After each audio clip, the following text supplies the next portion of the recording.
പ്രിയപ്പെട്ടവരെ, എൻ്റെ വേറെ ഒരു യൂട്യൂബ് ചാനലിലേക്ക് എല്ലാവർക്കും സ്വാഗതം, സുസ്വാഗതം. ഞാൻ ഇന്ന് ഇവിടെ ചർച്ച ചെയ്യാൻ ഉദ്ദേശിക്കുന്ന വിഷയം,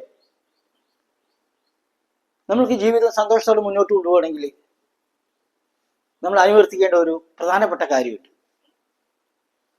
അത് നാരദ ഭക്തി സൂത്രത്തിൽ നാരദ മുനി പറയുന്നതാണ്. ദുസ്സംഗ സർവദൈവത്യാജ. ദുസ്സംഗം നമ്മൾ വർജിക്കണം. അവരെ കണ്ടു കഴിഞ്ഞാൽ, ദുഷ്ടരെ കണ്ട ദൂരെ വിലങ്ങണം പറയും നാട്ടുപുറത്ത്. നമ്മൾ ഒഴിഞ്ഞു മാറണം വിദഗ്ധമായിട്ട്. അല്ലെങ്കിൽ എന്ത് സംഭവിക്കും പറഞ്ഞാല്, മുല്ലപ്പൂമ്പൊടി ഏറ്റ് കിടക്കും കല്ലിനുമുണ്ടൊരു സൗരഭ്യം എന്ന് പറഞ്ഞ പോലെ, ഒരു കരികല്ലിനടുത്ത് നിൽക്കുന്ന മുല്ലപ്പൂവിന്റെ ആ പൂക്കളും ആ കരികല്ല് വീണ് കഴിയുമ്പോൾ ആ കല്ലിന് പോലും മുല്ലപ്പൂവിന്റെ മണം ഉണ്ടാവും. അതേപോലെ നമ്മൾ ദുഷ്ടജനങ്ങളുമായി സംസർഗത്തിലായാൽ, അവർ മദ്യപാനികളോ മയക്കുമരുന്നിന്റെ അടിവുകളോ, നമ്മൾ മെല്ലെ മെല്ലെ മെല്ലെ മെല്ലെ മെല്ലെ അതിന് അടിമയായി മാറും. അവർ കാമഭ്രാന്തന്മാരാണെങ്കിൽ നമ്മളും അതിന് നമ്മൾ അടിമയായി മാറും. അവരുടെ സംസാരം എല്ലാം അതിന് സമ്മതിച്ചിട്ടായിരിക്കും. അല്ലെങ്കിൽ മറ്റുള്ളവരെ സ്വത്ത് തട്ടിയെടുക്കല്, കൈക്കൂലിക്കാര്, ചതിക്കുന്ന ആൾക്കാര്, ഇവരെ ദുഷ്ടന്മാരാണ്. അക്രമത്തിന് മുതിരുന്നവര്, വേറെ ജീവിയെ കൊല്ലാൻ വേണ്ടിയിട്ട് അക്രമത്തിന് മുതിരുക, കൊട്ടേഷൻ സംഭവം, ഇങ്ങനത്തെയുള്ള ആൾക്കാര്,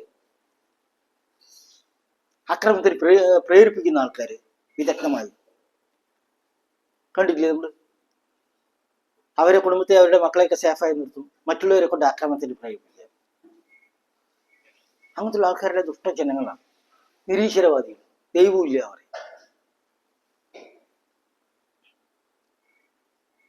ദൈവവിശ്വാസമില്ലാത്ത ആൾക്കാർ, ഇങ്ങനത്തുള്ള ആൾക്കാരെല്ലാം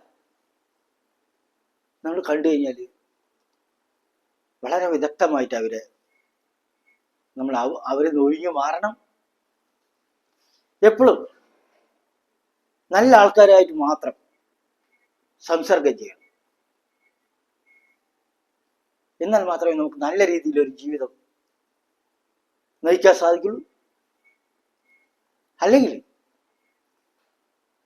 നമ്മൾ ഏത് തരത്തിലുള്ള ആൾക്കാരായിട്ടാണ് നമ്മൾ കൂട്ടുകൂടുന്നത്, അവരുടെ ചിന്ത ഓട്ടോമാറ്റിക്കായിട്ട് നമ്മളിലേക്ക് കടന്നുകൂടും.